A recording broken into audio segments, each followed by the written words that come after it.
Greetings, YouTube. Today's story comes out of Utah, one of America's bastions of social conservatism. West Haven, Utah, to be specific. When Natalie Richards' 6th grade daughter told her she couldn't say no if a boy asked her to a dance at Canesville Elementary Valentine's Day School, a dance, she didn't believe it at first. "Oh, no, no, honey," Richard said of her reply. "You guys are misunderstanding again. This is not how it is." However, after speaking to her daughter's teacher, she realized the statement was accurate. The teacher said she can't. She has to say yes. She has to accept. And I said, "Excuse me." Richard took her concerns to the school principal. That's a smart thing to do. Basically just said that they've had this dance set up this way for a long time, and they've never had this concern before. Jane Finley with the Weber School District confirmed its rules and said that it meant to teach students how to be inclusive. "Please be respectful. Be polite," Finley said. "We want to promote kindness, so we want to you to say yes when someone asks you to dance. I do not see it from their perspective when it comes to that, but there are many other ways to teach children how to be accepting than with a social dance." So let's think about this. The girls are being told they can't say no. That sort of teaches a really bad precedent, now, don't you think? 6th graders are being conditioned to accept the fact if a boy makes an advance towards a woman, that she cannot say no and must accept. Oh, I have some harsh reality for you folks out there. For those 6th grade boys that may listen to this someday, you will be rejected in life. Guess what?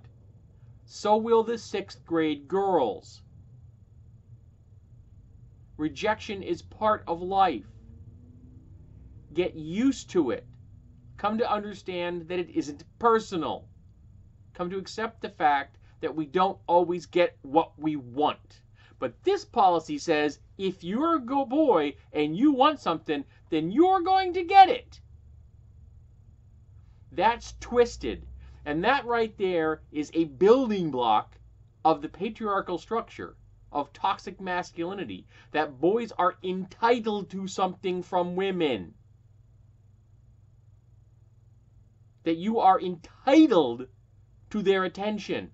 And you are not entitled to their attention. You are not entitled to anyone's attention.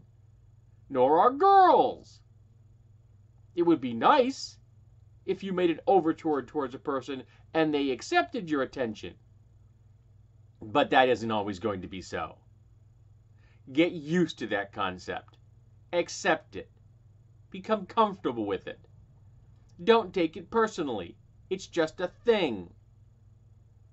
Don't build your idea of inclusiveness around someone else's requirement of accepting your overture.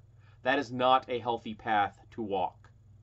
And this school policy is endorsing socially conservative standards that must be eradicated. Social conservatism must be eradicated from the human species.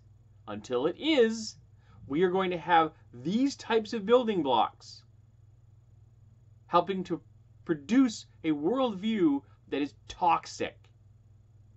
And that is toxic. This is utter bullshit. Now, the best they've got out of this is a permission slip. If the kid wants to go to a dance, the parent has to sign off on this horrible policy, which isn't helping, because that just means the parents are buying into this worldview. And the parents that don't think it's a big issue are part of the problem.